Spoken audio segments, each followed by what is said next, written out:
J'ai toujours pensé qu'il n'existait pas une réalité, un chemin, une histoire, mais des réalités, des chemins et des histoires propres à chacun. Là où tu vois une colline, un autre voit une montagne. Là où tu vois une montagne, un autre voit une colline. Nos histoires sont faites de décisions, de victoires, de déceptions et bien plus encore. Alors, c'est quoi ton histoire ? Ce n'est pas parce qu'on ne vit pas la même chose qu'on ne peut pas se comprendre. Tout commence par un échange. Puis vient l'inspiration, l'identification, la prise de conscience et l'évolution. Et maintenant, découvrons ensemble chaque histoire.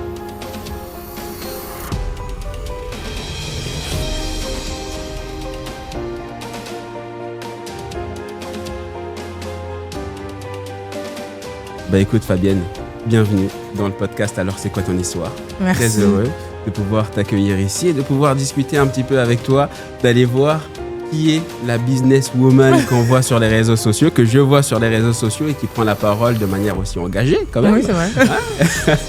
Et on va discuter justement de ce qu'il y a derrière cette image qu'on a de toi sur les réseaux sociaux. C'est vrai. Ok, c'est vrai. Fabienne, pour commencer, première question à laquelle je viens de répondre déjà, mais je te la pose quand même. Ton prénom ? Mon prénom c'est Fabienne. Bon, après le nom de famille je le donne pas. Mon prénom c'est Fabienne. Après, au début c'est vrai que je voulais pas forcément donner mon prénom, parce qu'il y a quand même une histoire derrière. Ouais. J'avais déjà fait une vidéo par rapport à ça, mais il y a quand même une histoire derrière. Et après je me suis dit au final, vu que maintenant je fais aussi, j'accompagne des femmes. Bon, c'est vrai que souvent les gens ont tendance à m'appeler quand même Miné, c'est vrai. Et ont du mal avec le Fabienne, mais bon. Je trouve que totalement différent. Fabienne, ça rapproche les gens quand même. Il rentre dans l'intime. Voilà. Ouais. Et c'est quoi l'histoire alors derrière le prénom Fabienne ? Il y a pas longtemps, il y a peut-être 3-4 mois, j'avais fait une vidéo sur l'harcèlement. Où il y avait une jeune fille qui s'était donné la mort par rapport à un harcèlement. Et c'est là où du coup j'avais donné mon prénom. Parce que déjà j'avais envie que les personnes qui me connaissaient me reconnaissent, on sait jamais. Et j'avais aussi besoin clairement de donner vraiment pourquoi je cachais mon prénom. En gros, moi j'ai été harcelée en tout cas à l'école pendant longtemps, en tout cas du collège à la terminale, parce qu'il y avait cette fameuse réputation qu'on m'avait créée suite à un V. Et du coup, ce nom, je l'ai détesté. Parce que du coup, il était tagué un peu partout. J'allais au centre commercial avec la tête baissée. Et sachant que les gens, j'avais quand même essayé de clamer mon histoire et tout, mais bon, les gens, avec l'immaturité qu'on a quand on est jeune, ça servait à rien. T'es une fille, tu vis dans le 93. Bon, j'avais pas trop de chance sur ça. Donc du coup, au final, en grandissant, je me faisais même plus appeler par mon prénom, mais par mon deuxième prénom, qui n'est pas Miné, rien à voir. Et je me faisais appeler par mon deuxième prénom, par honte, je dirais, et parce que j'avais l'impression de me créer une nouvelle identité, clairement. À ce moment-là, quand justement tu avais encore ce prénom Fabienne et qu'il se passait tous ces événements-là, comment tu l'as vécu toi ? Qu'est-ce qui s'est passé à ce moment-là, durant toute cette période où il y avait des harcèlements et même avant, il y a eu ce V. Comment ça s'est passé à ce moment-là ? En fait, c'est aujourd'hui qu'avec du recul en tant qu'adulte, je dirais mature, parce que je trouve que de 20-30 ans, on n'est pas si mature que ça, je dirais. Maintenant, avec du recul et surtout avec le développement personnel qui est développé sur les réseaux, tout ça, en fait, j'ai fait une introspection sur moi et je me suis rendu compte que j'étais beaucoup dans une énergie masculine, même si j'aime pas trop cette histoire d'énergie masculine, mais énergie féminine, mais c'est une vérité. J'avais l'impression que mon V ne m'avait pas impacté, alors que si, en fin de compte. Ça m'a impacté sur mes relations, ça m'a impacté sur ma vision au niveau des hommes, ça m'a impacté sur comment j'éduque mes filles aujourd'hui. Et en fait, je me suis rendu compte que j'étais toujours quelqu'un sur la défensive où j'avais besoin... j'avais besoin de me protéger parce que, peut-être indirectement, j'avais l'impression qu'on n'avait pas su, entre guillemets, me protéger, même si pour moi, je ne mettrais jamais la faute sur mes parents, absolument pas, mais que on n'avait pas su me protéger et que j'avais besoin de créer cette carapace. Et comme je savais qu'à l'époque non plus, je ne pouvais pas non plus compter sur énormément de personnes, les gens se faisaient directement une idée sur moi. C'est pour ça qu'aujourd'hui, être attaqué sur les réseaux, sur moi, ça me passe au-dessus, j'ai vécu pire. Donc, les réseaux, c'est pour ça que ça me fait pas peur. Mais je me suis créé une carapace, clairement une carapace. Et ce qui fait que j'ai un tempérament assez... quand je parle, je suis assez directe. On sent quand même que j'ai quand même... C'est ce qu'on dit, j'ai quand même une certaine prestance. Et moi, je pense que c'est dû à ça. Ouais. Clairement, c'est dû à ça. Et tu y vois alors quelque chose de positif selon toi ? Aujourd'hui, j'en vois une force. Avant, je voyais clairement que les faiblesses. Aujourd'hui, je vois clairement que c'est une force et ça m'a apporté justement à... Ça m'a rendue audacieuse. Et je suis quelqu'un, et surtout, malheureusement, pour me protéger, je vais dire, j'ai pris toutes les caractéristiques, je dirais, au niveau du caractère d'un homme. Je vois cette différence quand, par exemple, je peux échanger avec certaines femmes où là, je suis quelqu'un, je vais foncer, je suis quelqu'un, en fait, je vais pas réfléchir à 30 000 fois parce que peut-être que je me dis, ouais, on n'a qu'une seule vie, entre guillemets, et donc j'y vais. Je sais pas, peut-être que j'aurais eu peut-être une histoire un peu plus douce, je sais pas. Mais je sais qu'en tout cas, j'ai toujours eu quelque chose à prouver. Et ça allait être ma question, justement, c'est quoi, justement, quand tu dis que tu as des caractères d'homme ou des caractéristiques de manière de penser ou de manière d'être, une mentalité d'homme, comment tu définis ça? Comme j'ai eu l'impression qu'il fallait que je me protège moi-même, j'ai énormément de mal à laisser un homme driver, j'y travaille dessus, à laisser un homme driver, en tout cas quand je suis dans une relation. Moi, l'histoire de 50-50, je me sens pas concernée. Je vais peut-être décevoir beaucoup de personnes, mais je me sens pas concernée. Parce que justement, j'ai ce problème, et c'est là où beaucoup de femmes ne sont pas d'accord avec moi, j'ai pas besoin d'un homme pour... voilà. En fait, pour moi, la 50-50, ça me passe au-dessus. En fait, justement, j'ai ce problème de pourvoir pour l'autre, alors que c'est le contraire. C'est moi, je cherche à pourvoir à l'homme, alors que c'est le contraire, parce que j'ai pris ces caractéristiques masculines. Et peut-être aussi par rapport à mon père aussi. Je sais pas, je voulais ressembler à mon père, et aujourd'hui, c'est vrai que j'ai beaucoup de mal. Je vais avoir du mal, si je vais dans un resto avec un homme, je vais sortir ma carte par automatisme. Ouais. Et alors, tu penses que tu t'es rapproché de cette ressemblance à ton père? Ouais, mon père, en tout cas, il a le modèle que, entre guillemets, sur les réseaux qui correspond à l'homme, que c'est lui qui pourvoit, que ma mère, elle a jamais posé un euro ou quoi que ce soit. Et c'est vrai que je pense que ouais, j'ai pris clairement... En tout cas, toutes mes relations, les hommes m'ont toujours dit qu'on dirait un homme. On dirait que je suis avec un homme. Et pourtant, je suis pas masculine. Mais intérieurement, oui. T'as le caractère. J'ai le caractère. Et tout à l'heure, tu as parlé de carapace. À quel moment tu t'es rendu compte que tu t'étais créé une carapace vis-à-vis de tous ces événements qui sont passés? Mon divorce. Ah ouais? Ouais, la séparation avec le père de mes enfants, Et je pense aussi, en vrai, mes haters, je les aime bien. Malgré tout, je les aime bien. Je me suis quand même remise en question. J'ai eu des échanges, le fait d'avoir une forte visibilité à ce moment-là sur les réseaux, quand j'étais un peu remontée. J'ai quand même échangé avec des hommes qui commentaient des fois, et certes, c'était virulent, mais quand ils prenaient le temps de me parler en DM, je me suis rendu compte de beaucoup de choses, que c'est vrai que je me rendais pas compte que j'étais blessée, et que c'était mes émotions qui parlaient sur les réseaux et pas vraiment moi au départ. Certes, je disais des trucs, des fois, pour moi en tout cas, qui étaient cohérents, sinon il y aurait pas autant de monde qui me suivait. Mais c'est là où je me suis dit, ouais, en fait, j'ai peut-être un problème. Et surtout qu'en fait, les phrases que ces hommes me répétaient, le père de mes enfants me le disait.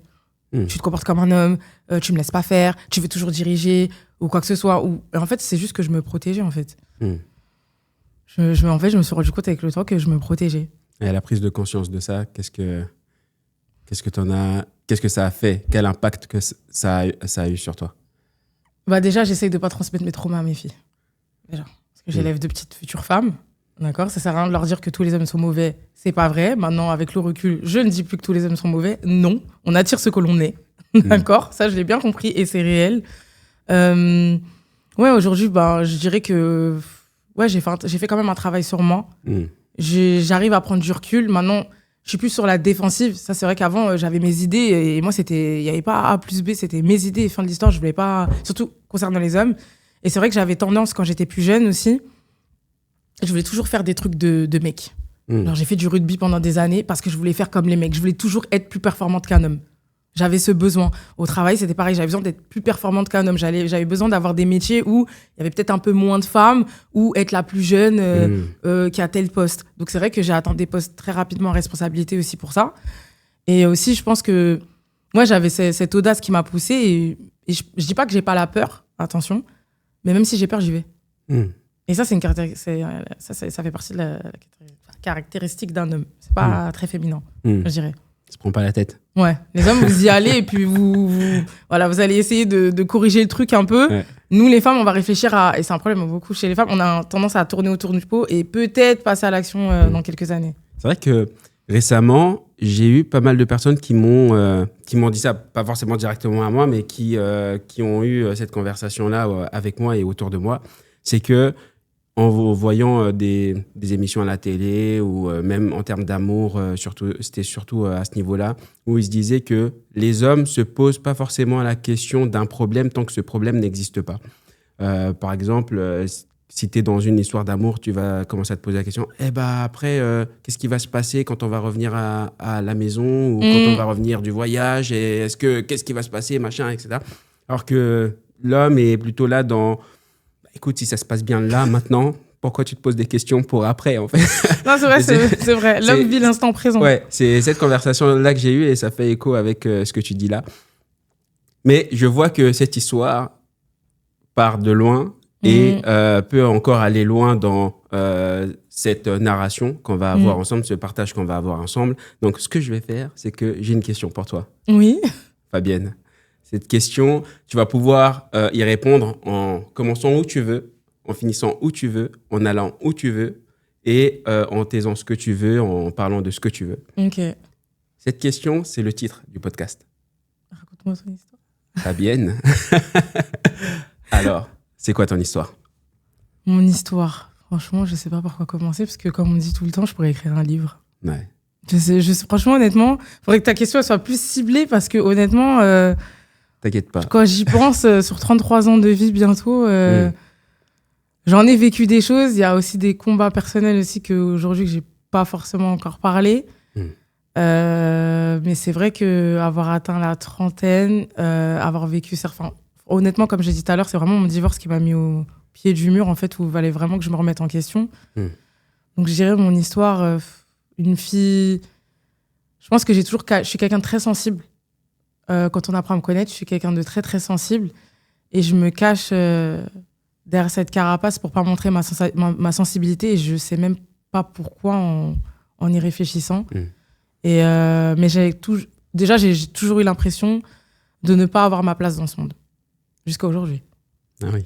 Jusqu'à aujourd'hui. J'aurais aimé avoir le déclic comme les mamans de me dire mes enfants ont donné un sens à ma vie. Non, c'est faux. D'accord ?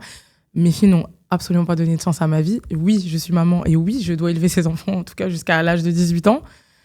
Mais je dirais que jusqu'à aujourd'hui, je pense que je me cherche et que je sais pas pourquoi, mais je ne me sens pas à ma place dans ce monde.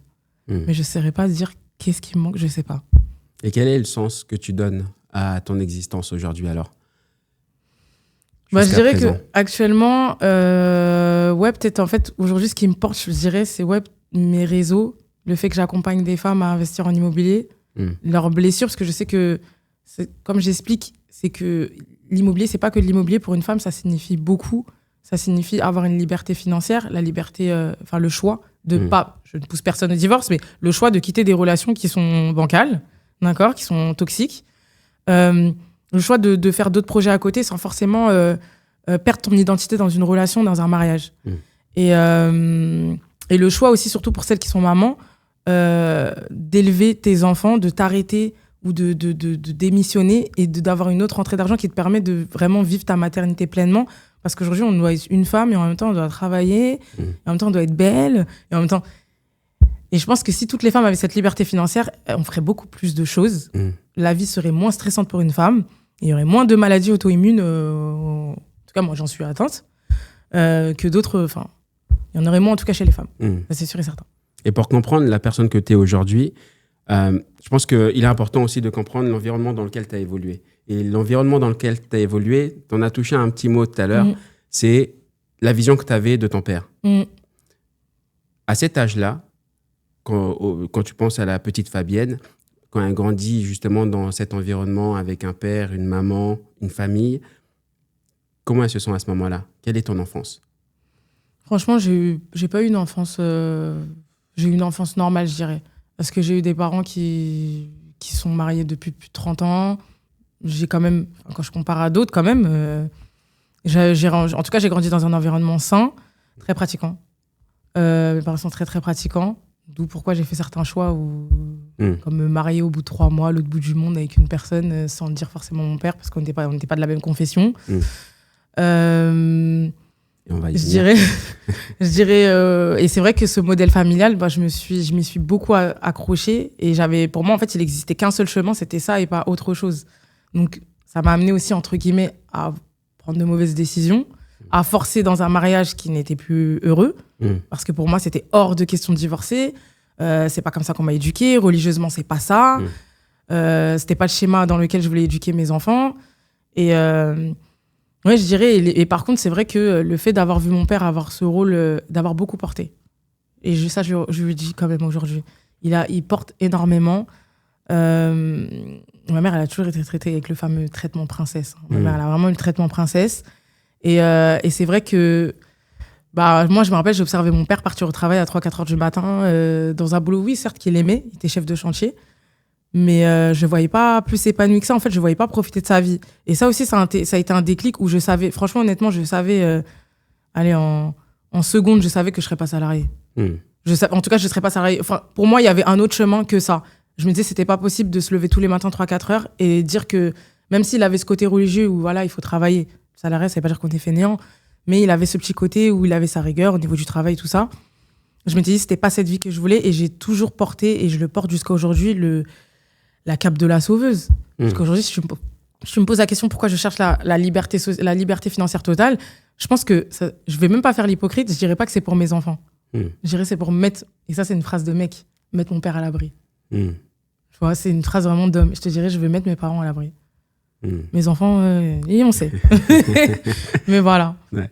La première étape, du moins de cette liberté, c'est pourquoi tu veux atteindre cette liberté-là. C'est ça. Et quand tu as cette réalité de tes parents, de ta famille dans laquelle tu grandis, et que tu sors un petit peu de cette réalité-là et que tu te confrontes peut-être à des âges un peu plus avancés, à une autre réalité, voilà, quand tu commences à faire des premières rencontres, qu'est-ce qui se passe à ce moment-là? Cette confrontation de la réalité que tu avais et celle que...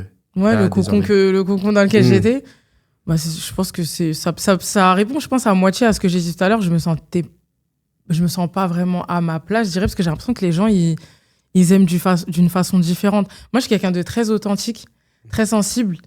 Et quand j'aime, je dis tout le temps, je donne pas à 100%, je donne à 2000%. Et j'ai l'impression, pourquoi? Parce que j'ai vu peut-être mon père se sacrifier pour ma mère. Et forcément, ça a impacté. Et aujourd'hui, j'ai l'impression qu'on est dans un monde où les gens ne savent pas dire les choses, ne savent pas réellement déjà ce qu'ils veulent, ne sont pas transparents. Tu vas commencer une relation avec une personne, au final, la personne, elle sait pas où elle va. Et j'aurais aimé tomber sur une personne qui me dit que voilà, c'est A et on va aller jusqu'à B et c'est tout. Point barre, parce que moi, je suis comme ça. En fait, quand je t'ai choisi toi, en fait, c'est toi.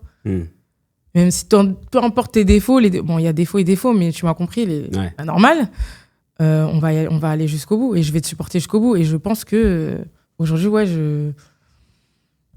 là, en tout cas, en sortant de mon mariage, mon cocon, parce que mon mariage, c'était dans le déni. Hein. Ouais. Quand j'étais dans mon mariage, j'étais complètement dans le déni. Tout allait bien dans le meilleur des mondes. Et en fin de compte, j'étais avec une personne qui était déjà malheureuse depuis au moins 2 ans et qui essayait de me le faire comprendre et que j'ai fait la fille aveugle. Et d'ailleurs, Jessica Thivenin me rappelait beaucoup moi quand je voyais ses vidéos. Et en fin de compte, quand je me suis confrontée à ce qui se passait dehors, la réalité des mamans solo, parce que moi j'étais la femme mariée, et attention, je serai jamais maman solo, la réalité est tout autre. Et je comprends pourquoi les gens, comme ils disent, dehors, c'est difficile. Compliqué dehors, c'est compliqué. Et effectivement. Et qu'est-ce qui t'a fait te rendre compte de certaines choses déjà là, quand tu te dis que tu étais dans une relation qui était un petit peu bancale à un moment donné, mais que toi tu forçais, qu'est-ce qui faisait que toi, tu avais envie de rester là-dedans? Qu'est-ce qui faisait que tu occultais justement cette partie-là de la relation où lui n'était pas bien? Moi, déjà, la première chose que j'ai dit à mon ex-mari à la mairie, je lui ai dit, tu es mon seul et unique choix. J'en aurais pas d'autre. Et je lui avais aussi expliqué les valeurs que j'avais au niveau du mariage et que je ne divorcerais pas. Pour le coup, lui, c'était le motif, c'était quoi? C'est l'infidélité. Et même là, je suis restée. Et c'est pas une question que j'avais pas de dignité. C'est que bon, on est tous imparfaits. Ça dépend comment ça a été fait. Je me suis dit, ça va prendre du temps, je peux pardonner. On peut voir, il y a quand même le cliché des enfants, mais c'est pas une excuse, je précise.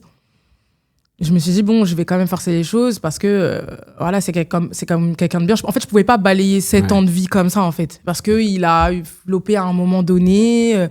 Voilà, je me suis dit non. Mais en fin de compte, lui, il était déjà parti. émotionnellement. Il était déjà parti.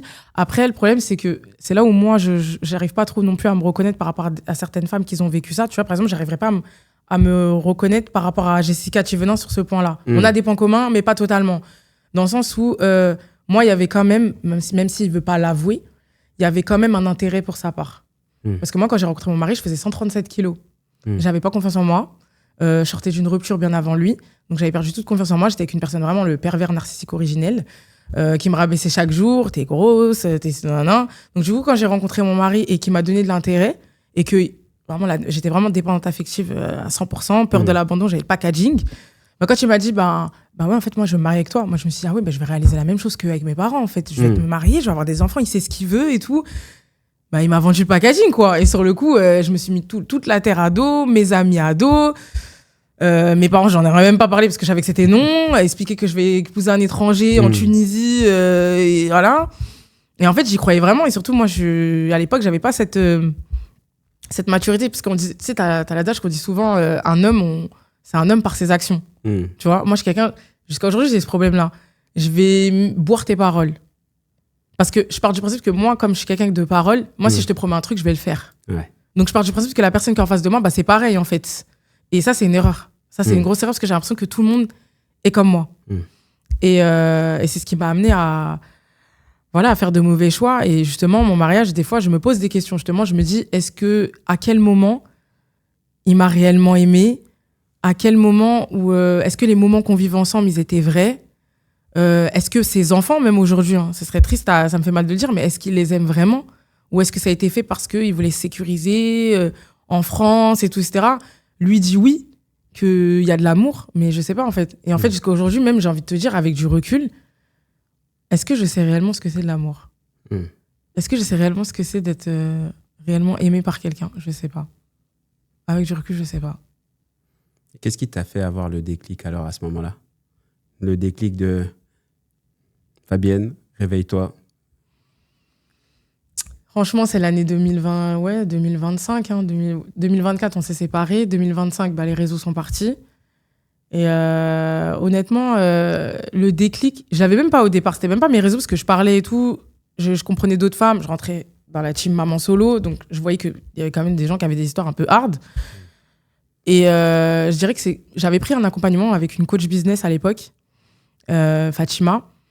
Et même là, c'est le fait de me lancer dans l'entrepreneuriat qui a créé ce déclic. Et là, vraiment, c'est là où je suis d'accord avec elle. L'entrepreneuriat, au-delà de l'argent, ça te fait travailler sur... Il y a tout qui rentre. Le mindset, il y a tout. Et surtout, ton business, il va forcément refléter la personne que tu es à l'intérieur. Et en fait, à un moment donné, Fatima, un jour, à un des coachings, c'est quelqu'un qui sait vraiment très bien lire sur les gens. Elle m'a dit, tu sais, j'ai l'impression que tu veux pas faire de l'argent pour toi ou tes enfants. J'ai pas l'impression forcément que là, tu veux aider. Tu veux aider ces femmes-là. Elle m'a dit, mais j'ai l'impression que tu as quelque chose à prouver à ton ex-mari. Et moi, au début, j'étais fermée. Et Fatima, elle avait une patience. Et j'étais là, n'importe quoi et tout, etc. Non. Et elle m'a dit, je vais te laisser réfléchir sur ça. Elle avait pris le temps de passer sur un e-book pendant 48 heures, enfin un workbook qu'elle avait fait pendant 48 heures juste pour moi. Et son workbook, il a débloqué toutes mes croyances limitantes que j'avais déjà. Et c'est là où en fait je me suis rendu compte que ouais, c'est vrai, je voulais absolument réussir pour prouver à mon ex-mari que t'as vu ce que t'as lâché là? Et en fait, elle m'a fait même voir que dans ma relation, j'étais tout le temps obligée de prouver, et ça, c'est vraiment toutes les relations que j'ai eues, je voulais toujours prouver à l'autre pourquoi c'était moi et pas celle d'à côté. Je voulais tout le temps prouver ma valeur. Alors qu'une personne qui reste avec toi, ou qui est avec toi, elle le sait pertinemment la valeur que t'as, normalement. Et moi, je voulais tellement prouver. Et c'est peut-être pour ça que j'avais aussi ce rôle masculin, où je voulais toujours apporter plus, et c'était pas parce que je voulais concurrencer l'homme avec qui j'étais. C'est parce que je voulais te montrer que, t'as vu, moi, je suis une femme, ok, mais t'as vu ce que j'apporte sur la table? Au sens propre du terme. Tu vois, au sens propre du terme. Je sais pas que tu vas m'acheter des sacs Chanel, des sacs Dior, j'en ai pas besoin. Regarde que moi, je suis le genre de femme que demain, tu construis réellement avec moi. Je te donne tout l'amour du monde. Je construis réellement avec toi. Je construis ton projet avec toi. Je t'emmène jusqu'ici, mais j'attendais une reconnaissance derrière. Et c'est ce qui m'a fait mal avec le père de mes enfants. C'est que j'ai tout donné à cette personne. Il a eu un bon poste. Parce qu'une personne qui arrive quand même en France, qui maîtrise pas forcément totalement le français, demain, il est directeur dans la Galerie Lafayette. Enfin, c'est pas donné, tu vois. il a eu son permis. En fait, il a eu toute la facilité. Même son entourage lui disait, t'as eu une facilité avec cette femme qui... Et moi, je m'attendais à cette reconnaissance. Et au final, je me suis retrouvée face à une personne qui m'a dit, mais je t'ai absolument rien demandé, moi. Et il a raison. Avec le temps, quand j'ai travaillé sur moi, je me suis dit, mais il a raison, en fait. Il m'a absolument rien demandé. Absolument. La preuve, aujourd'hui, il s'en sort très bien. Aujourd'hui, il monte son entreprise, il s'en sort très bien, en fin de compte. Et je me suis rendu compte aussi que j'ai réalisé les rêves d'un autre et que toutes mes relations, je travaillais à faire évoluer la personne à côté de moi et pas moi. Et Fatima, c'est ce qu'elle a débloqué. Et le jour où elle m'a débloqué ça, déjà, niveau business, j'ai trouvé ma voie. Parce qu'au début, j'étais vraiment à accompagner les femmes au niveau de la reconstruction après un divorce, alors que moi-même, j'étais malade, en vrai. Moi-même, j'étais malade. Elle avait beau me dire que si, tu peux accompagner quand même. Mais j'étais malade. T'es malade, tu peux pas accompagner une personne malade. Pour moi, c'est logique. Et c'est là où je me suis dit, même, tu vois, mon combat, il était vraiment... Même, j'étais beaucoup trop sensible à ce moment-là. En fait, je me suis dit, le problème de toutes les femmes, OK, il y a le côté émotionnel à travailler, tout ça. Mais je pense que le problème de beaucoup de mères célibataires, parce que là, je visais les mères célibataires, même la femme en général, c'est que si tu as des options financières, je parle pas de millions, atteindre le million, tout ce que tu veux, je pense que, tu vois, par exemple, comme les gens disaient pour Jessica, elle va pas souffrir longtemps. Elle a les moyens, elle peut prendre un billet, demain ça va pas, elle va à l'autre bout du monde. Mais quand t'as pas l'argent, bah, tu restes chez toi, tu regardes tes quatre murs et t'es dans ta réalité, tu vois. Et je me disais avant que, oui, j'allais aider les mères solo en attaquant, entre guillemets, les hommes, enfin d'après ce que certaines personnes disent, j'attaquais les hommes. Non, en fait, je me suis rendu compte que leur problème, c'était même pas, elles voulaient même pas forcément refaire leur vie tout de suite avec un homme, c'était le problème financier parce qu'elles n'arrivaient pas à surmonter les difficultés de la vie, parce qu'il fallait faire un choix entre l'enfant et être mère, que tu as des pères qui sont malheureusement démissionnaires ou soit qui donnent une pension qui est à la hauteur du pourboire que je laisse à un serveur. Voilà. Et c'est là où je me suis dit, en fait, non, mon combat, il va... Parce que moi, je croyais vraiment que toutes les femmes étaient comme moi. Elles étaient ambitieuses, elles voulaient entreprendre, elles voulaient des trucs. Et non, en fait, je me suis rendu compte qu'il y a énormément de femmes qui ont un potentiel, mais qui l'exploitent pas, ou soit qu'ils ont peur et qu'il faut qu'on leur tienne la main. Voilà. Et justement, quand tu prends conscience de certaines choses, c'est un acte, c'est déjà un pas. Mais après, derrière, une fois que tu as pris conscience, il faut passer à l'action. Qu'est-ce qui t'a permis, toi, d'aller au-delà de la prise de conscience et de mettre en action ce dont tu venais de prendre conscience? C'est-à-dire que tu n'étais pas bien dans la relation et donc il fallait peut-être prendre une décision, mais tu n'étais pas seul. Vous n'étiez pas seul. Il y avait aussi des enfants, peut-être, à ce moment-là déjà. Donc, qu'est-ce qui t'a permis, toi, de passer à l'action? Non, pour être transparente avec toi, c'est pas moi. Si, au premier abord. Pour être transparente avec toi, il est rentré un soir, c'était la phrase de trop. Et je me suis dit, en fait, je peux pas continuer avec ce manque de respect. En fait, j'ai trop donné à cette personne pour qu'en fait, je me fasse manquer de respect comme ça. Et en fait, je lui ai demandé de quitter la maison. C'était ça la première phase. Je lui ai demandé de quitter la maison. Il m'a supplié de rester, blablabla. Il a pris finalement ses affaires. Il est parti dans un des appartements qu'on avait en location.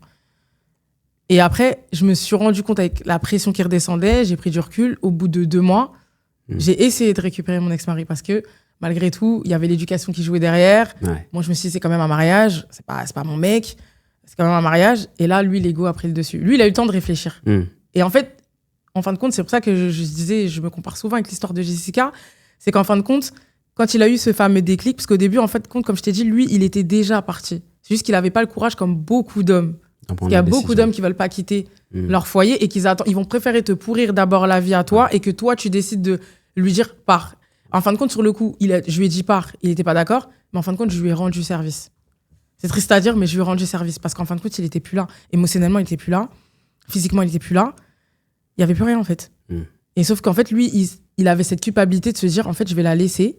Et c'est même pas moi, c'est je vais laisser mes enfants. Et je me rendais même pas compte parce que, avec le temps, quand je me suis refait le film, en fait, tous les indices, ils étaient là. C'était moi qui étais dans le déni. Tous les indices, ils étaient là. Quand il me disait, bah oui, mais imagine, demain, on se sépare et les enfants, est-ce que tu vas m'empêcher de les voir? Est-ce que tu es ce type de femme-là? Déjà quelques c'est ça, comme ça. Voilà. Et c'était ça. Lui, carrément, au début, il voulait partir sur un contrat en mode chacun vit dans la même maison, on est coloc et on va élever nos enfants jusqu'à leurs 18 ans. Non, absolument pas.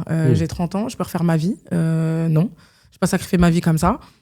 Et c'est là où vraiment, en fait, je pense que s'il serait revenu, je pense je l'aurais réaccepté, on va pas se mentir, mais on n'aurait pas été heureux. On aurait plus détruit nos enfants qu'autre chose.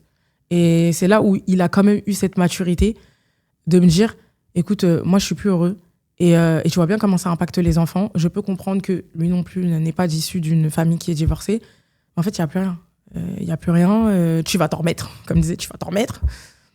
Et en fait, aujourd'hui, oui, je le remercie honnêtement. Je lui ai déjà dit plusieurs fois. Je le remercie parce que je n'aurais jamais pris cette décision faute d'éducation religieuse et l'éducation que j'ai eue, j'aurais jamais pris cette décision. Et je serais jamais devenue la femme que je suis aujourd'hui aussi. On va pas se mentir, parce que j'ai beau lui casser du sucre sur le dos, mais je suis quand même quelqu'un d'assez humble. J'aurais pas été la femme que je suis aujourd'hui, je serais pas la fille que les gens suivent sur les réseaux, ça c'est sûr et certain.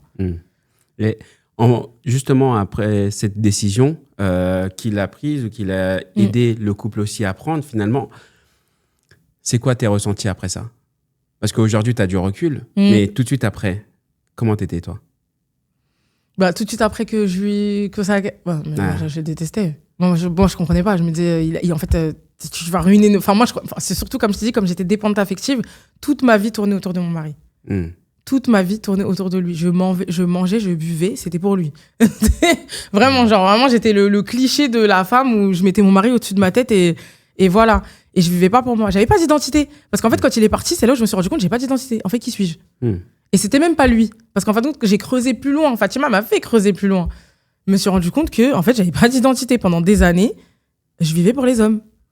En fait, je vivais à construire tout le temps la vie d'un homme. Je voulais prouver. Je sais pas pourquoi, prouver. Voilà. Parce qu'en fin de compte, j'étais vide. En fait, je pouvais pas me retrouver avec ma personne toute seule. C'était pas possible. Et le fait que lui m'a imposé cette séparation, bah, j'avais pas le choix, en fait.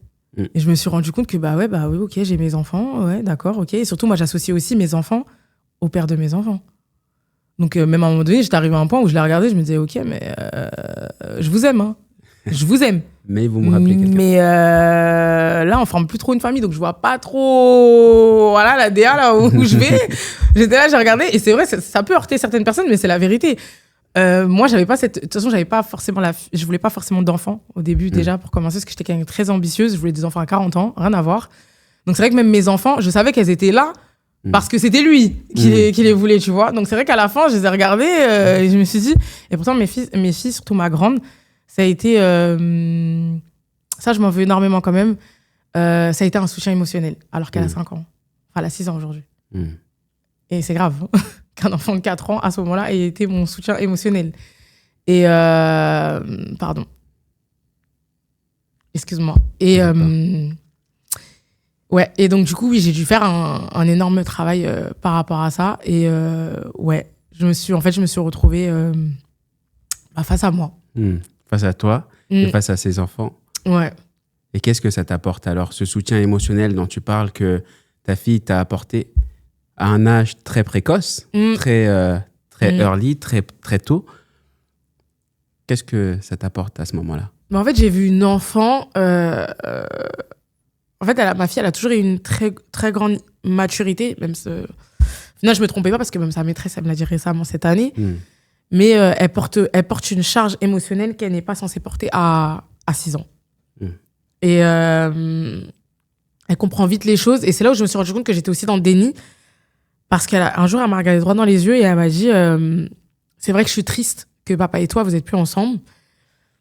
Pardon. Mais vous vous disputez plus. Et il n'y a plus de violence, elle l'a dit. Ouais. En fait. Donc l'enfant, elle a conscience à 6 ans que c'était pas normal.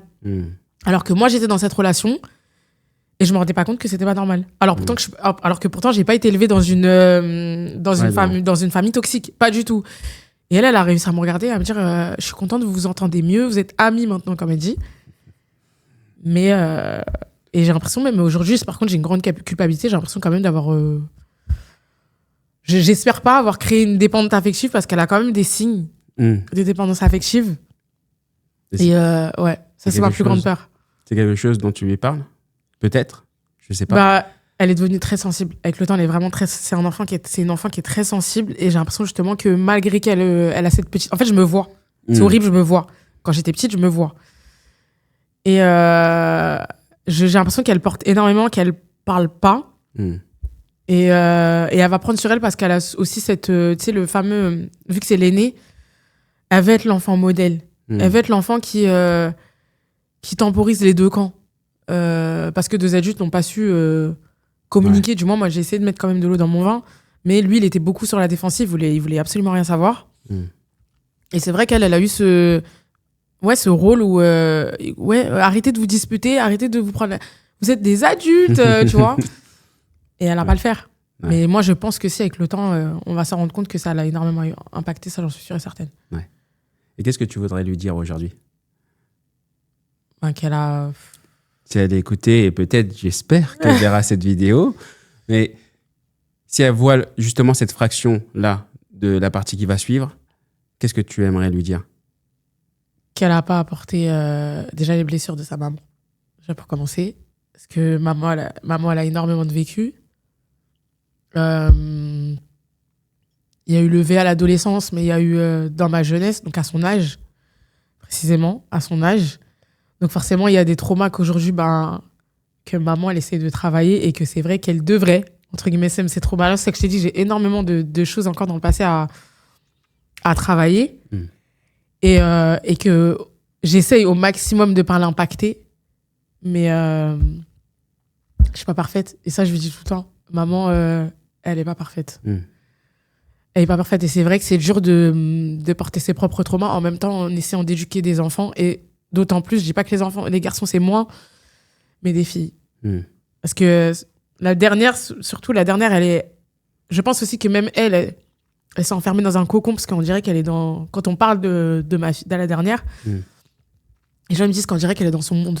Mais je pense que même ça, psychologiquement, si j'en parlais à quelqu'un, on me dirait que c'est pas normal qu'elle soit quand même dans son monde, qu'elle est assez détachée et que la grande est...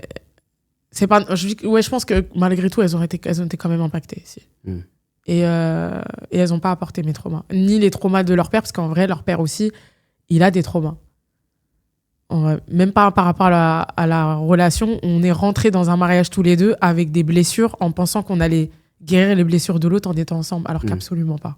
C'était l'erreur Et pour moi, aujourd'hui, même aujourd'hui, je lui dis, même si lui, il a du mal à l'entendre, en me rapprochant du développement personnel, tout ça, je me suis rendu compte que on peut rentrer dans une relation avec, entre guillemets, des traumas, mais tu peux pas faire porter à l'autre tes traumas. Et ça aussi, ça a détruit mon mariage. Parce que en prenant du recul, je me suis rendu compte que j'ai demandé à une personne, j'étais dépendante affective, j'ai demandé à cette personne de guérir mes traumas inconsciemment. Et j'ai demandé à cette personne de ne jamais m'abandonner. Justement, je lui ai dit, tu es mon seul et unique choix. Il y avait la phrase, au final, elle était pleine de sens. Ouais. Je demandais à cette personne de porter ma peur de l'abandon. Et au final, il en arrivait à un point où je dis pas que c'était un mauvais mari, absolument pas. Mais il a porté. Et jusqu'à un moment donné, il m'a dit une phrase, je suis fatiguée. Là, ça y est, je suis fatiguée. Et la preuve, parce qu'aujourd'hui, on voit très bien que j'étais aussi un problème, parce qu'on a tendance à jeter la pierre sur les hommes, tout ça. Les femmes ont du mal quand même à se remettre en question sur leur mariage et tout. Mais aujourd'hui, il a jamais refait sa vie. Lui, ça fait 3 ans qu'il est célibataire. Ça veut dire que clairement, quand il a quitté la relation, c'était la paix qu'il cherchait et qu'il a trouvé au final. Parce que lui, aujourd'hui, il est quand même... il est apaisé. Et toi, quand tu quittes cette relation, tu te retrouves certes avec les enfants, mais aussi tu te retrouves avec toi-même. C'est quoi la relation alors, désormais, que tu retrouves avec toi-même ou que tu trouves avec toi-même ?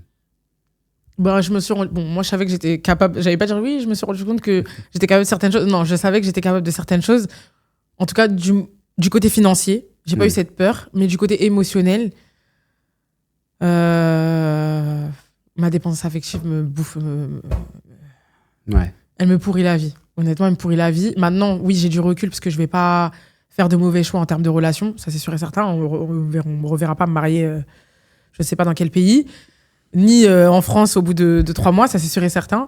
Mais c'est vrai qu'aujourd'hui, elle continue quand même à me driver. Mais c'est vrai que le fait que je suis consciente maintenant aujourd'hui que je suis plus toute seule et que j'ai 2 petits mini-mois, que forcément, ma dépendance affective, elle peut aussi impacter mes enfants parce que je l'ai vu avec le père de mes enfants. Donc je sais qu'aujourd'hui, le mauvais choix, je peux certes ruiner ma vie, mais moi je suis une adulte, mais je peux ruiner la vie de 2 personnes derrière. Parce qu'elles vont dire quoi ? Elles vont voir encore maman se déchire encore avec quelqu'un. Ça va pas, il y a encore des disputes. C'est ça en fait l'amour. Et c'est vrai que ça m'empêche, entre guillemets, en tout cas, de faire de mauvais choix. Je sais qu'en tout cas, aujourd'hui, avant, j'aurais pris plus de temps à quitter une relation.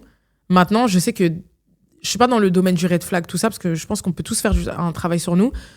Mais il y a certains gros red flags où je sais que, en fait, non, ça va pas le faire et je vais pas pousser plus loin parce que j'ai mes enfants derrière. Et surtout, le jour où je me suis séparée du père de mes enfants et qu'il m'a vraiment fait comprendre que voilà, qu'il fallait que j'accepte que c'était terminé, pendant une semaine, je suis restée sans manger. Et ma fille, je me rappelle encore, j'ai encore l'image de ma grande qui montait sur le placard pour donner des céréales à sa petite sœur. Parce que j'étais inerte, j'étais éteinte. Ma vie, elle s'était effondrée. J'avais l'impression que, en fait, quand on me disait que oui, mais la vie continue. Non, en fait, sans mon mari, comment ça, la vie, elle continue? C'est impossible que la vie, elle continue. Le monde, il s'est arrêté, là, en fait. Le monde, il s'est arrêté. Mon monde, en tout cas, à moi, il s'est arrêté. Ouais, mais t'as tes enfants. Oui, d'accord. Mais mon monde, il s'est arrêté, là. Et c'est là, en fait, où j'ai vu gamine de 4 ans qui essaye de donner à manger à sa sœur de 3 ans. Et là, je me suis dit, mais en fait, plus jamais. Et c'est pour ça qu'à chaque fois, quand je rencontre quelqu'un et je vois que la personne, elle est un peu bancale ou quoi que ce soit, j'ai ce flash, en fait. Et je me dis, j'ai pris trop de temps pour me relever. Enfin, trop de temps, peut-être pas. Et je suis encore en train de travailler sur ça. Mais j'ai pris trop de temps pour me relever et je suis partie de très loin pour refaire subir ça à mon enfant, à mon enfant, enfin à mes filles, pour qu'un mec il rentre et... Non, en fait, c'est même pas une question de je suis mère célibataire, que ça... Non, ça n'a rien à voir. C'est vraiment... je veux plus jamais voir la loque qui était par terre, la fille qui était par terre. Je dis pas qu'on doit pas être faible, mais je veux plus être cette personne où j'avais même pas la force de m'occuper de mes enfants. En fait, j'avais tellement centré ma vie sur un homme, alors qu'en vrai, ma vie, là, aujourd'hui, je dis pas que je peux pas avoir un homme, mais il y a quand même mes enfants derrière aujourd'hui. Il y a 2 petites personnes qui comptent sur moi et qui, on aura beau dire oui que le père, ça compte, mais pour un enfant, sa mère, c'est son monde. En tout cas, à cet âge-là, pour un enfant, sa mère, c'est son monde. Je peux pas. Ça, c'est sûr et certain, je peux pas. Je peux même... et je comprends maintenant même ces femmes-là qui disent... souvent, on dit c'est parce qu'elles sont blessées. Non, quand elles disent aujourd'hui, je préfère consacrer mes années, enfin les jeunes années de mes enfants à mes enfants et on verra plus tard. C'est vrai qu'on dit qu'elles sacrifient leur vie de femme, mais je peux comprendre aujourd'hui certaines qui disent ça parce que quitte à tes enfants, t'es sûr qu'ils sont là, entre guillemets, l'autre personne que tu fais rentrer, tu sais, voilà, il y a un impact quand même derrière. Et qu'est-ce qui te permet de te relever à ce moment-là pour avoir cette force de prendre ce genre de décision-là, dont tu viens de parler, et cette mentalité-là? Qu'est-ce qui te permet de te relever après ça? Honnêtement, il y a eu, déjà, comme je t'ai dit, le fait que j'ai croisé Fatima. Il y a aussi, du coup, l'entrepreneuriat. Il y a aussi le fait que j'ai trouvé une autre mission de vie. Parce que ma mission de vie, avant, c'était, comme je t'ai dit, construire avec le père de mes enfants et qu'on atteint le million. Et voilà, tu vois. En fait, je me suis trouvé ma propre mission de vie, donc aider des femmes. Et il y a aussi, et ça, je l'ai déjà remercié ma communauté. Ma communauté aussi, elle en a joué pour beaucoup, honnêtement. Parce que j'ai eu les histoires de mères célibataires où j'ai écouté et que des fois même j'avais l'impression que je pouvais pas aider les gens parce que moi j'étais blessée, mais moi j'avais des forces que elles avaient pas forcément et elles avaient des forces à m'apporter que moi j'avais pas forcément. Et en fait quand j'ai échangé avec elles, certaines elles avaient eu des histoires mais je sais pas, moi je serais en prison aujourd'hui et je me disais, c'est pas que je minimisais mon histoire, mais je me disais si elle a réussi à se relever et c'est pour ça qu'à un moment donné j'avais beaucoup le syndrome de l'imposteur, hein. Quand certaines me disaient tu m'inspires et tout etc. Mais je me disais, mais en quoi? Tu vois pas ce que t'as vécu, toi? T'es en train de me dire que je suis en train de t'inspirer. Enfin, je comprends pas.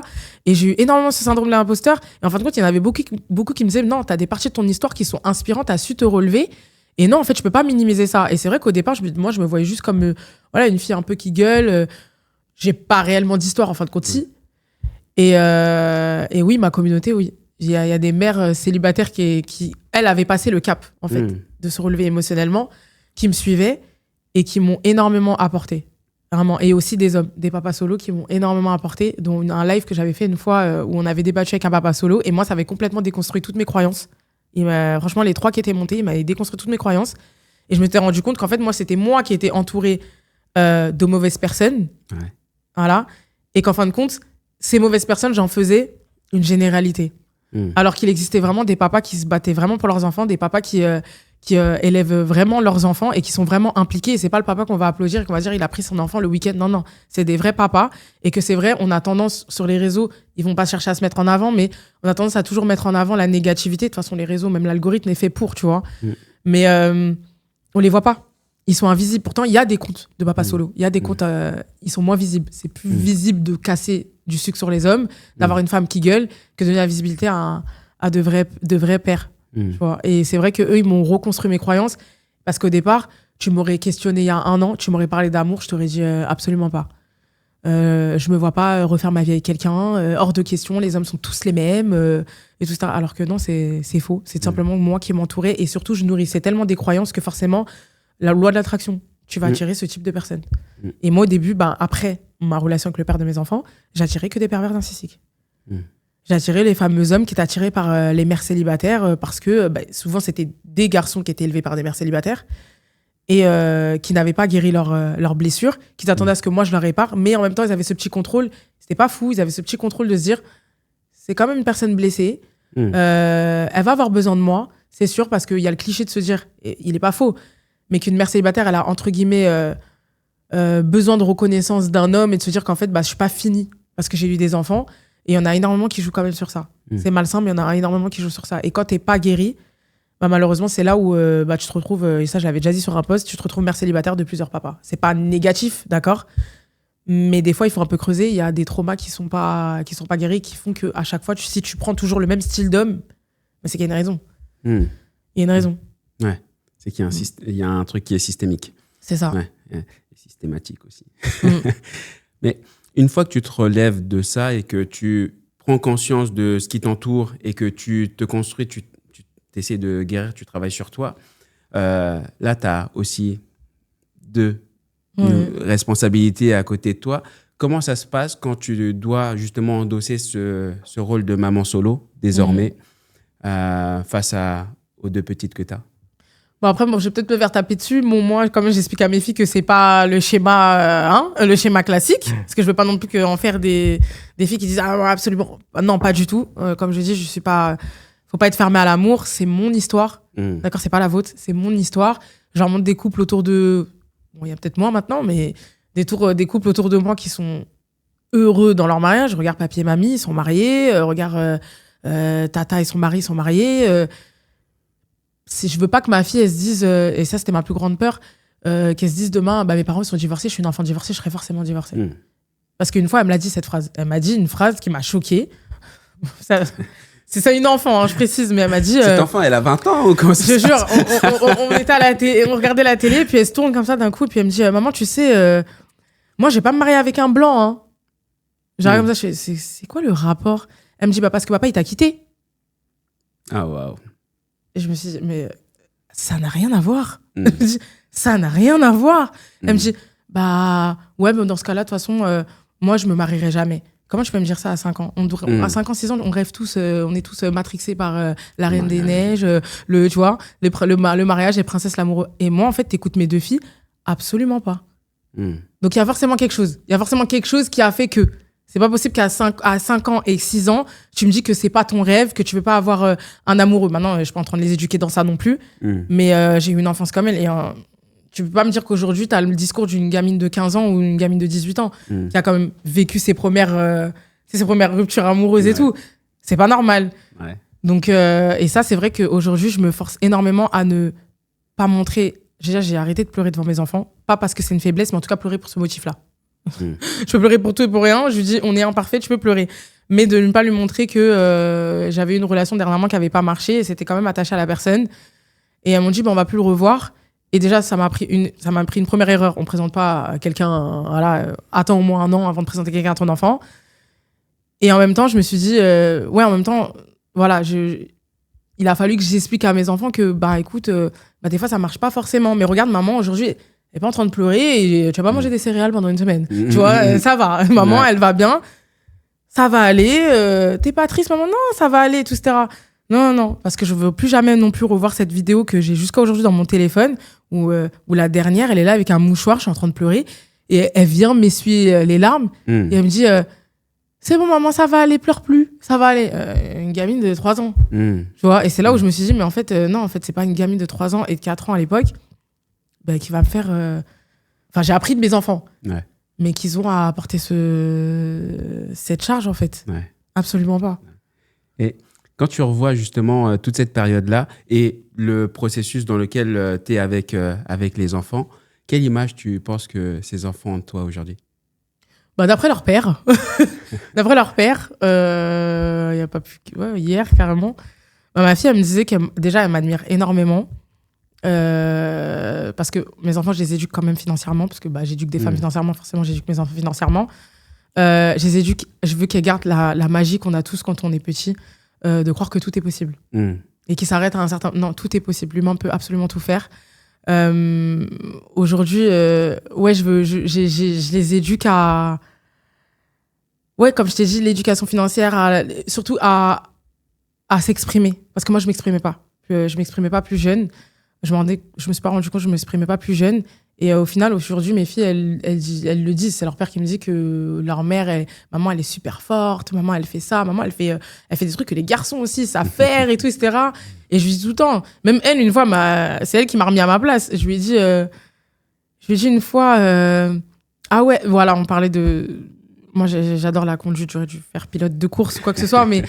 ma fille, elle me disait, ah maman, franchement, tu conduis comme un pilote et tout. J'ai dit, ouais, toi aussi, tu vas conduire comme une pilote plus tard et tout, comme un garçon. Et elle m'a regardé, elle m'a dit, maman, les filles aussi, hein, elles conduisent comme des pilotes. Et c'est là où je me suis dit, là, pour l'instant, je crois que j'ai bien fait le taf. Du coup, elle fait pas de différence entre. En tout cas, elle sait qu'en tant que femme, elle peut tout faire. Tu vois, et là, j'étais quand même fière. Ouais. Et ma fille, honnêtement, comme leur père, il me dit, mes filles, en tout cas, quand je parle aux petites, maman, elle nous amène ci, maman, elle a de l'argent, maman, ceci, cela, maman, elle sait faire ci, elle sait faire ça. Et ça, c'est vrai que ce côté-là, on n'a pas ce côté toxique, en tout cas, que le père de mes enfants. J'irai jamais casser du sucre sur le père de mes enfants. En tout cas, auprès de nos enfants. En tout cas, auprès de nos enfants. Et c'est vrai qu'aujourd'hui, parce qu'on voulait pas cacher cette image qu'ils avaient de nous en tant que parents. Et ça, j'avoue que quand même, c'est une fierté. Parce qu'elle aurait pu, je sais qu'il y a des femmes qui malheureusement qui sont impactés émotionnellement, qui sur le coup vont casser cette relation qu'il y a avec le père. Et quand tu revois justement toute cette période-là, toute ta trajectoire, toute ton histoire, tu revois la petite que tu étais, qu'est-ce que tu penses que cette petite penserait de l'adulte que tu es aujourd'hui ? Ouais, je suis quand même insatisfaite. J'ai pas encore atteint tous mes objectifs. Mais aujourd'hui, en tout cas, sur le côté émotionnel, je suis quand même assez fière de moi, vraiment. Parce que, comme je t'ai dit, je me suis rendu compte que toute ma vie, jusqu'à mes 31 ans, elle a été drivée par la dépendance affective et la peur de l'abandon. Et ça m'a impacté, que ça soit dans le côté professionnel, que ça soit le côté en couple et dans mes amitiés. Parce que je pouvais rester aussi dans des amitiés qui étaient complètement toxiques. Aujourd'hui, honnêtement, en toute transparence, la plupart de mon entourage sont quand même des entrepreneurs aujourd'hui, des hommes. J'en ai qu'une qui est entrepreneur et qui est une femme et qui vit à l'étranger. Mais c'est vrai que même mes amis de longue date, j'avais du mal à m'en détacher et je me suis rendu compte que certaines, en tout cas, étaient toxiques et il fallait... Et ça, c'est le travail que j'ai fait, mais c'est aussi l'entrepreneuriat qui m'a amené à faire ce travail, parce qu'en fait, je peux pas évoluer avec des personnes qui n'ont pas le même mindset que toi. C'est triste à dire, hein, les gens en ont marre d'entendre sur les réseaux, mais c'est une réalité. Demain, tu fais une filière de médecin, oui, tu vas t'entendre moins avec quelqu'un qui fait une filière, je ne sais pas, moi, je sais pas, c'est une filière pour être caissière ou quoi que ce soit, mais tu m'as compris, ça sera pas le même mindset. Ça veut pas dire qu'on peut pas être amis, mais on va évoluer, il y aura des contraintes qui vont faire que toi, en tant que médecin, tu vas sacrifier certaines choses que elle pourra pas sacrifier, qu'elle ne sacrifie pas, du moins. Et ouais, aujourd'hui, quand même, je suis assez fière par rapport à ça. Ouais. Et justement, avec toutes les étapes qu'il y a eu, que ce soit quand tu étais petite dans le cocon et que tu sois partie à l'étranger, que tu te sois mariée à l'étranger, que tu aies vécu justement une vie en mariage, bien qu'il y a certaines périodes qui étaient compliquées, et qu'après, il y a eu divorce, et aujourd'hui, maman solo. À chacune de ces étapes, quels ont été éventuellement les points marquants, les événements marquants, c'est-à-dire... les pertes qu'il y a eu, quelles ont été finalement les pertes qui ont été générées par ces événements, par des engagements, etc. Déjà, ma séparation, à l'époque, j'étais directrice de magasin chez Morgan. Au départ, quand ça a commencé à être bancal, du moins, lui, il avait fait le roi du silence pendant 4 mois. Il n'y avait aucun échange. Je rentrais avec une personne, il n'y avait pas de discussion. Et il le savait que ça m'impacterait parce que, du coup, peur de l'abandon, moi, je suis en panique. Du coup, je surréagis. Et du coup, comme je surréagis, en fait, je deviens un poids pour l'autre personne. Et en fin de compte, ça fait un engrenage. Donc, il y avait déjà ça. Et je me rappelle qu'à l'époque, en plus, c'était une bonne opportunité professionnelle que j'avais eue. J'étais incapable de diriger mon magasin. C'était mon adjointe à l'époque. Et j'étais incapable de diriger mon magasin. Et lui, il le savait. Et ça, c'est le petit côté pervers quand même qu'il avait eu. Parce qu'il y avait, comme je t'ai dit, on avait énormément de traumas tous les deux.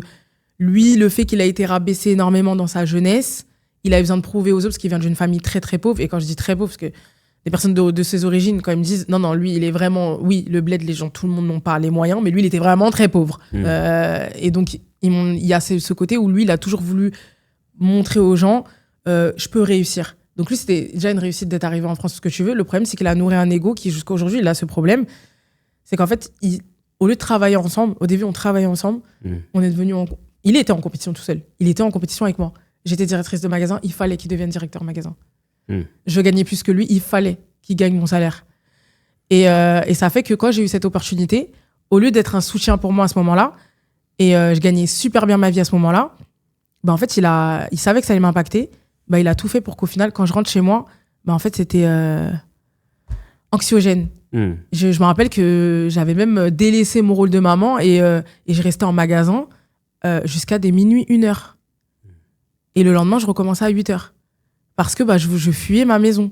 Parce que je savais et je me disais que... Et surtout, comme je voyais qu'on approchait quand même à la fin de notre mariage, je me disais, ce CDI, il faut que je le garde et tout, c'est important, etc. Au final, j'ai pas été jusqu'au bout. Malheureusement, c'est même pas pour ça, c'est même pas pour moi ou quoi que ce soit. Problème professionnel avec une vendeuse qui était pas contente. Mais ça m'a impacté. Et je savais que j'aurais pu faire plus, mais en même temps...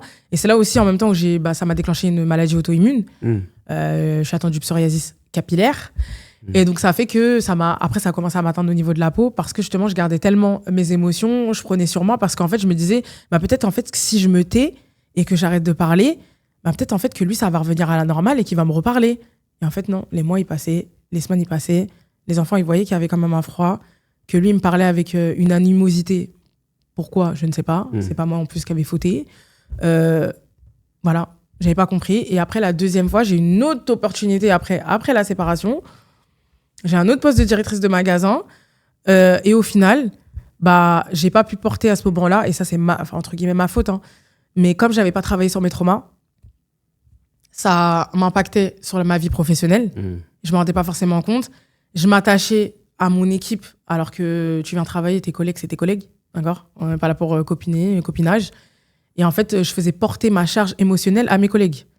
Je venais en fait au travail avec mes problèmes. Et sauf que quand tu es leader et que tu diriges un magasin, tu peux pas. Tu peux pas venir avec les yeux larmoyants, t'asseoir et tout. Non, en fait, tu es en train de montrer déjà une faille à tes vendeurs.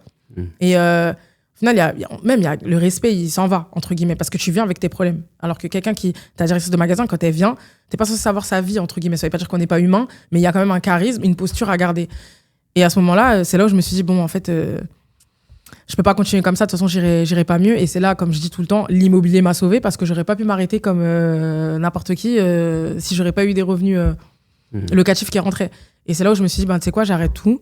Et malgré que je suis passionnée, la parfumerie, le make-up, tout ça, je vais m'arrêter et je vais me recentrer sur moi et sur mes enfants. Et de là, y a eu les réseaux sociaux qui ont commencé en parallèle. Quelques mois après, les réseaux qui ont commencé. Et là, vraiment, où je me suis sentie aussi avoir une mission de vie. Parce que aussi, comme je t'ai dit, mon côté sensible faisait que même dans le monde du travail, vu que j'étais dépendante affective et la peur de l'abandon, je pouvais dire quelque chose à ma vendeuse, mais après, j'allais culpabiliser comme si c'était mon enfant. En fait, j'allais culpabiliser, j'allais me dire, peut-être que j'ai été trop loin. En fait, j'avais ce besoin d'être aimée. Mais c'est incroyable. En fait, je me suis rendu compte, j'avais besoin même auprès de mes vendeuses d'être aimée. Je voulais avoir le côté autoritaire, mais je voulais avoir le côté aussi où je voulais aider. Et surtout, moi, j'étais quelqu'un, je croyais tellement profondément à l'humain que tout le monde avait une part de bien, que tout le monde est bienveillant. Parce que moi, je suis quelqu'un d'hyper bienveillante. Donc, mes vendeuses, en fait, les gens, ils sont dans le côté pro, ils utilisaient cette faille chez moi. Elle est tellement bienveillante que, vas-y, je vais pousser un peu plus. Vas-y, avec elle, je sais que, avec elle, je peux arriver en retard parce que, elle, donc, je peux lui dire ça, je peux rester 10 ans dans le bureau, elle va rien dire. Et j'étais trop comme ça. Et en fait, c'est là où je me suis dit que même là, à ce moment-là, c'était pas que j'avais un problème dans le monde du travail, c'est que j'avais des blessures qu'il fallait que je travaille et je m'en rendais pas compte que ça impactait toute ma vie. Et vraiment, avant, je pensais que j'avais juste un problème. Je pensais vraiment qu'en fait, j'avais pas ma place ou que j'étais pas faite pour le monde du travail, que je sais pas quoi, tout ce que tu veux. Bon, en vrai, oui, parce que je me vois pas faire un 9-17 jusqu'à 45 ans. 65 ans, pardon. Mais je me suis rendu compte que non, en vrai, cette dépendance affective, ça m'a pourri la vie. Ça m'a vraiment pourri la vie. Et finalement, tu finis par trouver ta place. Exactement. Aujourd'hui, oui, j'arrive à quand même à trouver ma place en aidant certaines femmes. Mais tu sais, je travaille quand même encore sur ça parce que même ça, tu t'en rends compte que y avait une fille sur les réseaux qui en avait parlé et elle avait dit quand une cliente te dit non à ton offre, tu vois, par exemple, moi je le prenais vraiment mal, hein, parce que moi je me disais mais attends, moi j'essaye de t'aider, je sais pertinemment que ma solution va t'aider, que et en fait t'es en train de me dire non en fait enfin je comprends pas, et en fait même des fois je me remettais en question, je me disais peut-être que c'est un problème, c'est moi, et surtout quand la cliente elle a le malheur de me dire je vais voir ce qui se passe de l'autre côté et je reviens vers toi, et en fait je suis en train de me dire mais attends, je comprends pas, parce que moi je me vois comme je dis pas que je suis Miss Parfaite, mais je me dis mais je suis la femme la plus bienveillante que tu peux avoir, les autres je suis sûre qu'ils font que ça pour l'argent, et il a fallu d'un appel, une matinée où j'étais vraiment au bout de ma vie, où il y avait une fille qui voulait être accompagnée qui m'a dit ça m'a rassurée quand même, mais on voit qu'encore qu'il y a quand même une dépendance affective, parce qu'il a fallu que ce soit quelqu'un d'autre qui me le dise. Elle m'a dit quand je t'écoute parler, quand tu parles, on voit que la mission elle te porte, on voit que t'es pas là que pour l'argent, et que c'est vraiment genre tu veux que les personnes atteignent leur objectif parce que t'as des choses à prouver. Oui, j'ai des choses à prouver parce que je veux prouver aux hommes que la femme peut s'en sortir financièrement toute seule. Ça c'est vrai, mais je porte vraiment leur histoire, parce que quand j'entends certaines qui me disent pourquoi elles veulent être libres financièrement, pourquoi elles veulent une deuxième source de revenus, c'est vrai que moi, aujourd'hui, le travail que j'ai à faire professionnellement, c'est qu'il faut que j'apprenne à me détacher de mes clientes. Il faut que j'apprenne à me détacher aussi de leur histoire, parce que j'ai tendance à être une éponge aussi. Je vais éponger les émotions des autres, et au final, soit j'en fais mon histoire, entre guillemets, et donc forcément, je me crée des nouvelles croyances limitantes, soit je vais avoir du mal à mettre des limites. Et c'est vrai que l'entrepreneuriat aujourd'hui me met face à certaines réalités que je peux pas ignorer. Hein. Ouais. Et quand tu vois cette petite-là, parce qu'il y a une grosse évolution, là, sur cette heure-là où on a pu échanger, il y a une grosse évolution, et on ressent cette évolution, cette prise de conscience et ce travail que tu as fait et que tu continues à faire sur toi-même, et l'importance qu'a aussi, j'ai envie de dire, l'entourage, que ce soit au niveau de tes parents, mais surtout les enfants. Le rôle qu'a joué tes enfants dans ta construction, j'ai envie de te dire, dans la trajectoire que tu as pris. Mais j'ai une question encore plus générale, c'est comment ton entourage a réagi sur toutes ces étapes de vie que tu as pu traverser? Alors, si on parle de ma famille... La famille, les amis, les proches. Alors, mes parents, ils se mêlent pas.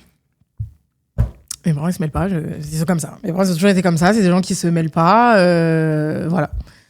Ma sœur non plus, mon frère non plus, quand même mon frère si, parce que quand j'ai été hospitalisée, parce que mon corps il a lâché, clairement, parce que comme je t'ai dit, je vivais vraiment que pour mon mari, donc quand j'ai failli mourir et que les médecins m'ont dit en fait si on vous opère pas, vous allez partir, mon frère il m'a appelé et il m'a dit cette personne ne t'aime pas, parce que en fait, il faut que tu lâches. En fait, là, il va falloir que tu... Moi, j'avais le problème avec le lâcher prise. Je ne l'avais pas. Il m'a dit, il faut vraiment que tu lâches. Parce qu'en fait, là, je ne sais pas quel signe. Parce qu'au final, 7 mois plus tard, j'ai été re-hospitalisée pour autre chose. Ça m'a déclenché une autre maladie. Donc, mon foie, il a arrêté de fonctionner. Wow. Donc, au final, mon entourage, je dirais que c'est plus mes amis qui étaient autour de moi que ça a quand même impacté. Je ne dis pas que mes parents, ça les a pas impactés, mais ils ne le montrent pas. Mes amis, si. Ils sont quand même montés au front.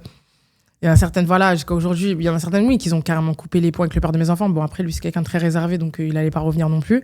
Je pense que voilà, les personnes qui ont plus réagi, ce sont mes amis et les personnes sur les réseaux sociaux.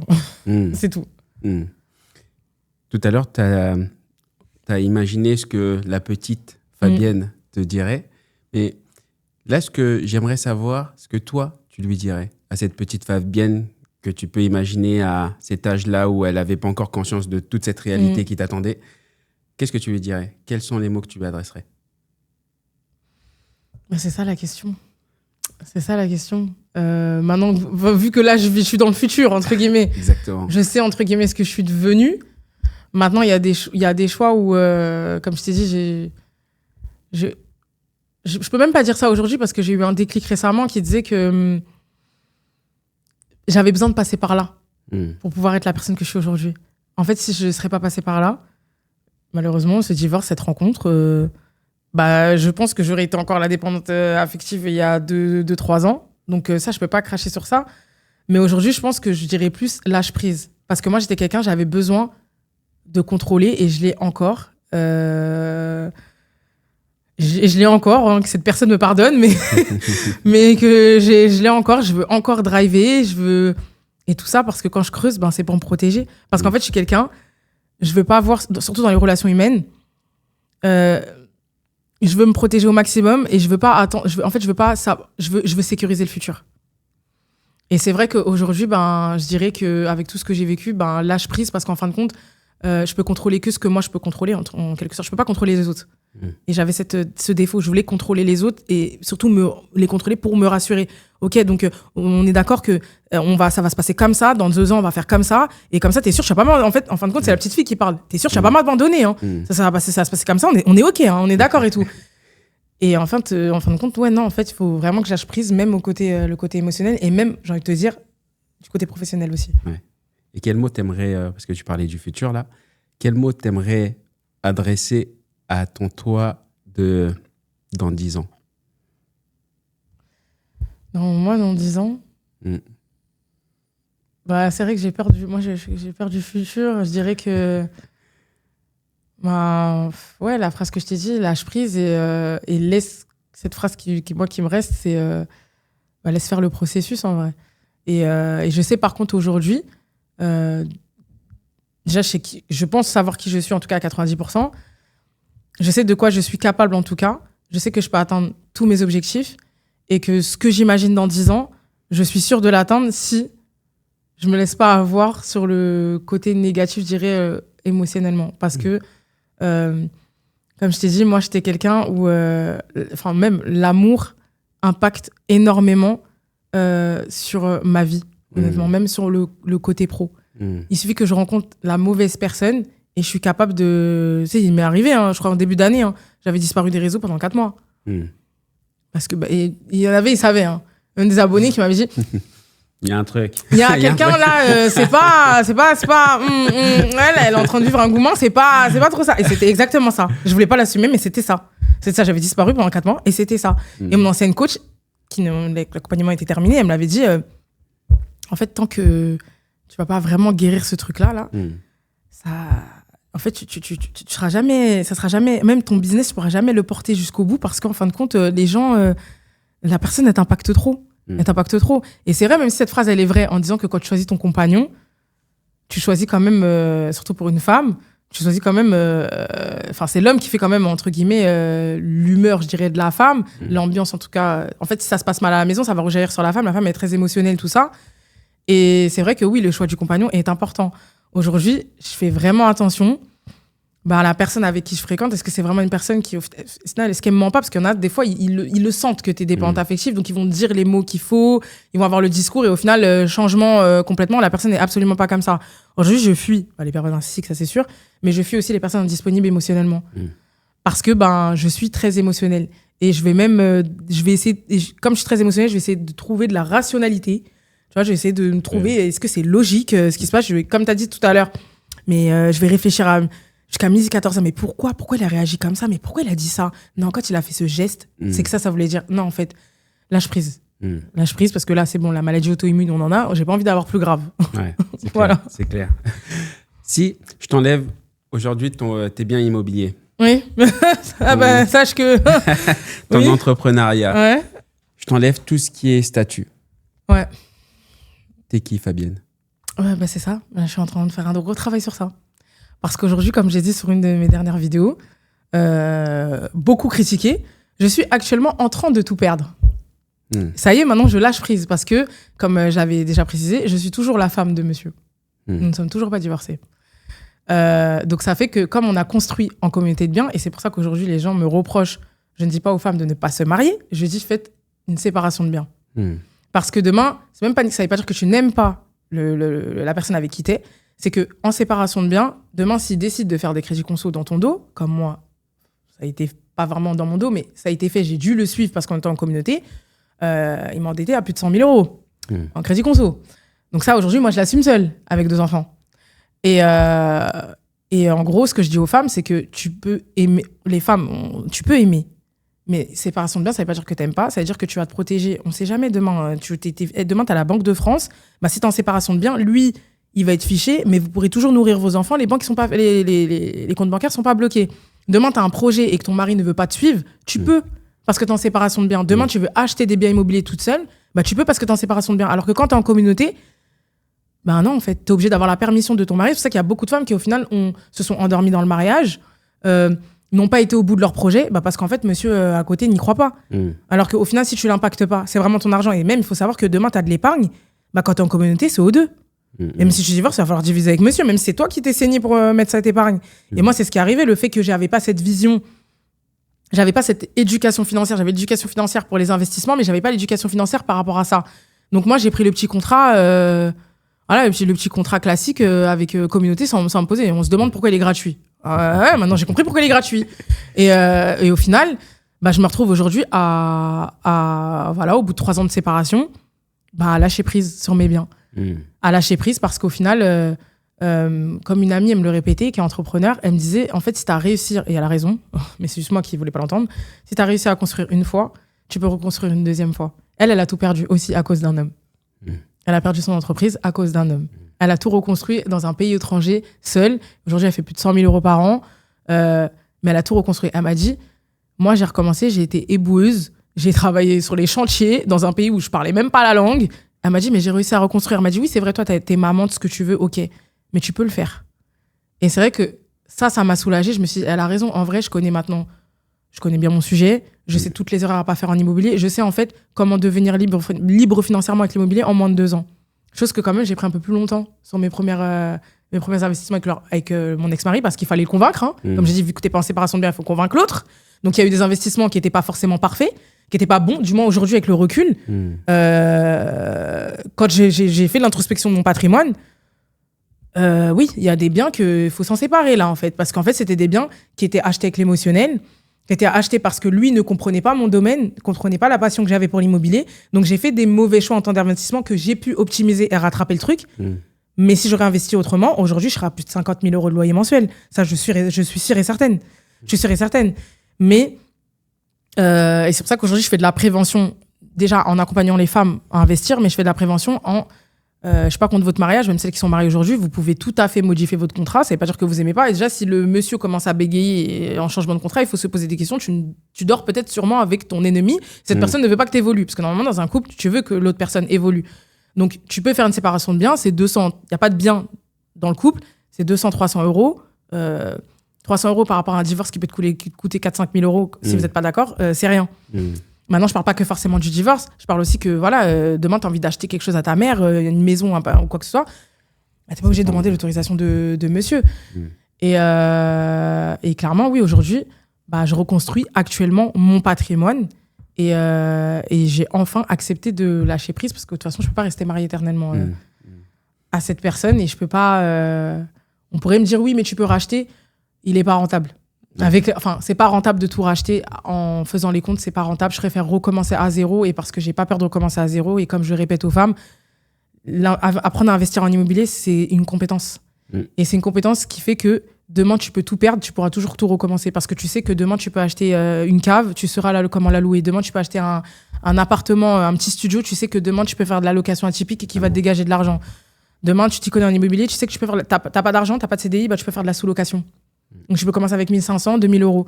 Et c'est une compétence que, pour moi, n'importe quelle femme devrait apprendre. Parce que demain, quand tu as cette compétence, même un SMIC, tu es capable de le transformer en 2 500 € dans quelques mois. Et c'est ça que j'essaye de faire passer comme message aux femmes sur les réseaux. J'espère bien que ça passe. Merci. Et justement, 2 dernières petites questions. C'est OK, tu es cette femme-là, mais comment tu te définis, toi? Comment tu te définis? Franchement, je me définis quand même comme une survivante, comme une battante. J'ai mes propres peurs, ça c'est sûr et certain. Comme je t'ai dit, j'ai très très peur de l'avenir. Je sais pas pourquoi. J'ai très peur de vieillir aussi. J'ai très peur de vieillir aussi, mais je sais pas pourquoi. Mais surtout, je suis quand même aujourd'hui. Avant, j'aurais pas su dire mes qualités, mais parce que pour moi c'était une faille. Je suis quelqu'un. J'ai pas d'ego. J'ai pas d'ego, à part financièrement face aux hommes. Ça, je l'assume. Ça, j'ai de l'ego. Mais j'ai pas d'ego. Et en fait, non, tu peux... même si les gens n'aiment pas de la façon que moi j'aime, et je parle même en amitié et en amour, Avant, je pensais que c'était une faiblesse. Et en fin de compte, non, je suis comme ça. C'est juste qu'il faut que je trouve les bonnes personnes qui sont la même DA, c'est tout. Et donc, c'est pas une faiblesse. Et mon ambition n'est pas que je veux être un homme, rien à voir, parce que mon ex-mari me le répétait souvent. Mon ambition n'est pas un problème. On peut être une femme et être ambitieuse. C'est parce que je suis une femme et que je suis ambitieuse que je n'ai pas envie d'être la femme de quelqu'un, déjà. Parce que je suis déjà mère de famille, mais être la femme de quelqu'un, c'est pas vrai. Tu peux être ambitieuse et laisser la place à un homme. Et oui, en vrai, quand j'y repense, je suis quand même assez fière de moi. Parce que je sais que j'ai déjà touché le fond, financièrement. Bon, j'ai envie de te dire, aujourd'hui, même si je vais devoir faire face avec le parc immobilier, je vais devoir faire face, j'ai pas le choix. Mais j'ai pas peur. Ouais. Parce que je sais que aujourd'hui, même là, tu me dis honnêtement, en toute transparence, tu me dis de reprendre un poste à haute responsabilité et gagner 3-4 000 euros, je vais préférer prendre le poste de caissière parce que je sais transformer 1 500 euros en 4 000 euros. Tu vois J'ai plus cette peur. Parce qu'il y a eu déjà le taf qui a été fait derrière. J'ai aussi appris une compétence et aussi j'ai appris à monétiser une compétence. Donc je sais que, comme je disais dans un des mes réels, oui, c'est vrai la phrase « je ne serai plus jamais pauvre ». Elle est réelle. C'est vrai. C'est vrai. Exactement comme disait aussi ton ami, si tu as su le faire une fois, tu peux le faire une deuxième fois, effectivement. Exactement. Ce micro qui est devant toi, il peut délivrer un message sur toute la planète et toucher une personne qui a besoin d'entendre ce que tu vas pouvoir dire. Quel serait le message que tu voudrais transmettre ? Déjà, mon message, il s'adresserait aux femmes, déjà, ça c'est sûr. Il s'adresse aux femmes. Je parlerai à une femme qui est en pleine rupture et qui a l'impression qu'elle coule aussi financièrement, parce qu'il y a beaucoup de femmes qui, au final, quand elles se retrouvent divorcées, parce qu'elles n'ont pas sécurisé derrière, elles pensent se retrouver avec plus rien. Et surtout qu'on a tendance à, quand on est dans le fond, à penser qu'on ne va jamais remonter la pente. Moi, j'étais vraiment comme ça. Et c'est juste un couloir à passer. C'est vraiment juste un couloir à passer. La ligne, elle est droite. C'est vrai, au fond. Le but, c'est pas de regarder au fond parce que c'est sombre. Tu verras pas, c'est l'avenir, c'est sombre. Mais tu as les portes à côté. Et à chaque porte, il y a une opportunité. Et chaque opportunité, tu peux la transformer à ton avantage. Ouais. Moi, aujourd'hui, mon histoire, je l'ai utilisée. Et je l'ai utilisée. Enfin, clairement, c'est ce qui a fait qu'aujourd'hui, je suis Miné Glow Up sur les réseaux. J'ai utilisé mes faiblesses et je les ai fait travailler pour les autres femmes. Et on a tous quelque chose à apporter. Ça, c'est sûr et certain. On a tous quelque chose à apporter. Et ton histoire aujourd'hui que tu vis, ça va être... Honnêtement, on a tendance à dire que c'est les phrases qu'on place un peu comme ça. Mais non, ton histoire aujourd'hui peut inspirer d'autres personnes. Et ton histoire aujourd'hui peut te porter très, très loin. Mais si tu es assez éveillé et si tu fais le travail derrière. Parce que ça sert à rien de rester avec cette haine que souvent on a quand on sort d'une séparation. Cette haine des hommes, elle ne sert strictement à rien. Et petite chose aussi que certaines personnes ne sont pas d'accord, mais là, je parle à ma communauté en tant que mère célibataire. J'avais déjà parlé de la pension alimentaire. Je ne suis pas contre la pension alimentaire, tu vois, par exemple, mais le fait que les femmes restent sur cette position de... Le mot, il est fort, de victime, je dirais. Et que souvent, je vois des femmes qui se battent pour une pension qui n'est déjà pas à la hauteur pour élever un enfant. En fait, bats-toi pour pouvoir t'élever financièrement. Et crois-moi que cette pension, il va en avoir honte de ne pas la poser ou quoi que ce soit. Tu n'en auras pas besoin. Parce qu'aujourd'hui, si tu fais bien les choses bien, ou du moins, tu apprends certaines compétences aujourd'hui, qui est accessible, tout ce que tu veux, tu peux t'en sortir financièrement. Cette pension, c'est vraiment une béquille psychologique. Honnêtement, même si c'est un droit, c'est vrai, c'est un droit. Mais on le sait qu'en tant que femme, on portera... Tu deviens mère célibataire, tu vas porter tes enfants dans tous les cas. Tu vas porter tes enfants dans tous les cas à bout de bras parfois. Et qu'il n'y a pas que y a pas que ton salariat, il n'y a pas que le fait que les aides qui sont autour de ça, c'est une perfusion. C'est une perfusion qui garde beaucoup de femmes. Et elles pensent vraiment qu'aujourd'hui, et ça, c'est pour ça que je suis très contente qu'aujourd'hui, il y a de plus en plus de mères célibataires qui sont visibles et qui montrent qu'on peut être mère célibataire et avoir un super bon poste ou gérer des business à côté. Et moi, c'est la chose où je suis le plus fière de moi parce que, honnêtement, oui, je savais que j'étais capable de certaines choses, mais je me suis découvert vraiment Wonder Woman. Vraiment. Parce que t'as pas le choix, de toute façon. Ouais. T'as pas le choix. C'est clair. Après, quand tu sors du cadre victime, entre guillemets, que t'arrêtes de te victimiser et que tu dises qu'en fait, surtout, une phrase que j'étais pas trop d'accord avec une fille à l'époque, mais elle a raison. Tout ton vécu sont les conséquences de tes choix. Et la vie que tu mènes aujourd'hui sont les conséquences de tes choix. C'est-à-dire que tu peux pas remettre tout sur les personnes qui ont croisé ta route.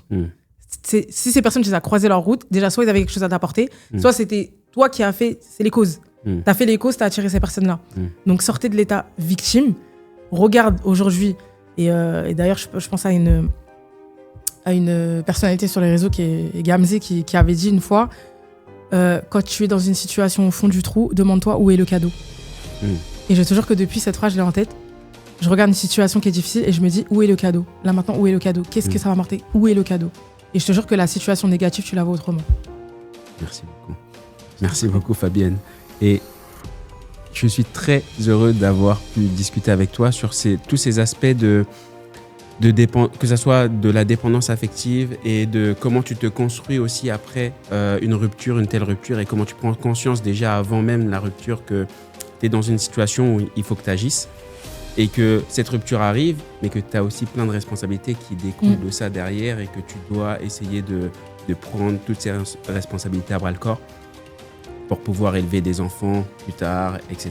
Et quand même construire un environnement qui est sain pour tes enfants. Savoir prendre conscience aussi que tu as du travail pendant que tu essaies de construire cet environnement sain pour les enfants. Et je trouve que c'est très fort d'avoir eu toutes ces prises de conscience et la force, la volonté d'aller travailler dessus et de continuer à travailler dessus pour avoir le meilleur pour toi et tes enfants.